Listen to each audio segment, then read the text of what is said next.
क्या आप बहुत ज़्यादा रेस्टलेस रहते हैं और आपको नींद भी ठीक से नहीं आती, तो इसका एक बहुत सिंपल सोल्यूशन जो है वो चिल्तन प्योर ने आपके लिए बना दिया है, जो कि है हमारे पास लेवेंडर ऑयल।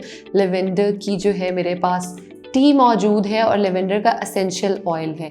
अगर हम इन प्रोडक्ट्स की बात करें तो ये हमारे मूड को बहुत अच्छा जो है वो इन्हांस कर देते हैं। और लेवेंडर ऑयल तो ख़ास तौर पे अगर आपको नींद नहीं आती, अगर आपके बाल बहुत ज़्यादा गिरते हैं, आप सिंपल इसके 2 to 3 ड्रॉप्स लीजिए, अपने फॉरहेड पे मसाज करें और आप देखेंगे आपको कितने सुकून की नींद आएगी।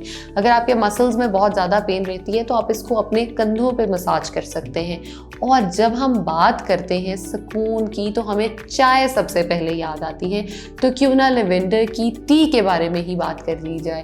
लेवेंडर टी को आपने सिंपली यूज़ कैसे करना है, आपने इसको पानी में डालना है और आपने इसको बॉईल करके यूज़ कर लेना है। डेली बेसिस पे अगर आप इसको इस्तेमाल करते हैं तो ये आपके लिए एंटी डिप्रेसेंट हो सकती है और आप हेल्दी लाइफ की तरफ वापस आ सकते हैं। Thank you so much.